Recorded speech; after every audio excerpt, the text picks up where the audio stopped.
जय जगन्नाथ। भागवत कहे कर्म अर्जित फले जाची मु देउथाई बळे।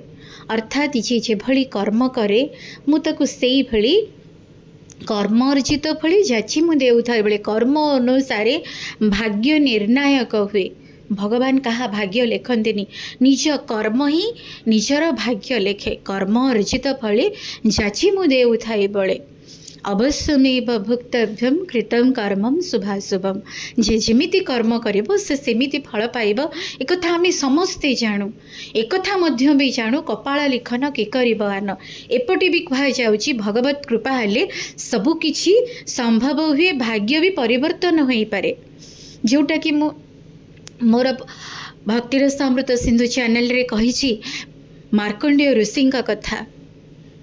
भाग्य परिवर्तन होगा को बेसी समय लगेनी जदि आमे भगवान का ठारे पूर्ण शरणागत हो गली, पूर्ण विश्वास कले और सत्कर्म करि चलिले।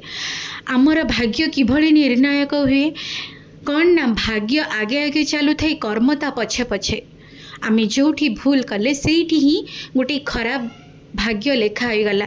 ता माने नुहे जे आमे किछि गोटे अजाणत रे भूल करछि कि प्रारब्ध जनित आमे तो प्रारब्ध को केही देखिने, कहीं जाने, किंतु आमको भुंजा को पड़ुचे। मन प्रश्न उठे मु जन्म कहार किसी क्षति करनी, किंतु एते दाऊ मते भगवान विधाता कहीं साधुची, कहीं मते एते कष्ट आसुची, कहीं एते समस्या आसुची। जेते भी दुर्विसह जंत्रणा होना कहीं सेथुरु मुक्ति अच्छी केमिति ना भगवत कृपा आउ निजर निष्ठा कर्म। से कर्म आमर केते दूर निष्ठा अच्छी, सत्कर्मर निष्ठा कृपा जेते बेले भगवत कृपा मिसी जिबे ना भाग्य पलटिबा को बेसी समय लागेनी। कर्मटा करिबा सबु बेले एभली कर्म करिबा अच्छी। धर्म को रक्षा करी जो कर्म कराए जाए ना, धर्म निश्चिंत से व्यक्ति को रक्षा करे। निज मनमानी अनुसार जो माने कर्म करती, जो माने शास्त्र ज्ञान किछि नाही, शास्त्र उचित कर्म जो माने न करती, से माने भाग्यटा को निज भाग्य को ही मंद मान जो कहते मंद भाग्य से निजे ही रचना करती। तेणु सबु बेले सत्कर्म करिबार अछि।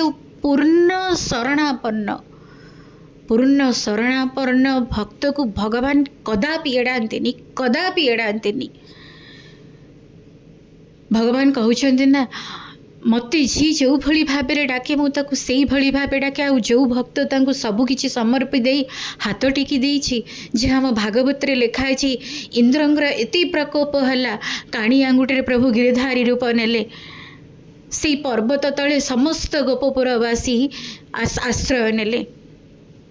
7 दिन इंद्र देवता एति मात्रा रे गाड़िले जे काणी आंगुटे रे प्रभु गिरिधारी रूप हेले, गिरि गोवर्धनधारी रूप सेठी प्रभुंकर से लीला करथिले।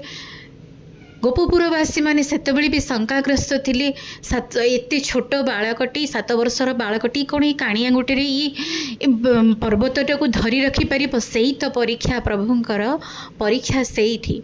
आमे समस्त जीवन रे गोटे गोटे परीक्षा दे दे जाउछे भगवान का आगे।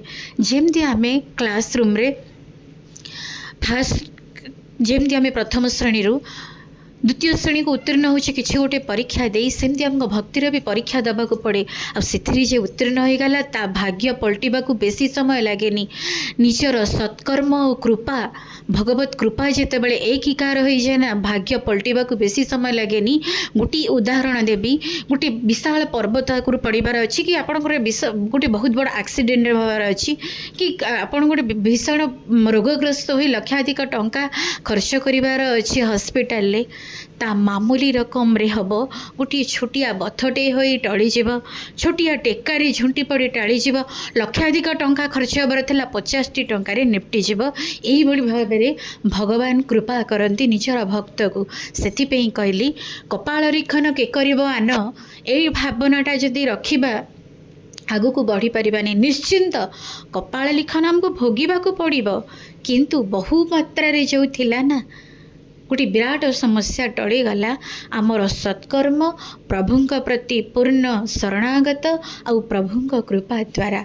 एइथपई कहली जे भाग्य पलटिबा को बेसी समय लागेनी। भाग्य भी मनुष्य चाहिले पलटई पारे, प्रभुंकर जदि से शरणागत है प्रभुंक उपरे संपूर्ण भरोसा कला प्रभुंक उपरे भरोसा करुथुबा डंगा केबे भी प्रभु बुड़ांतिनी।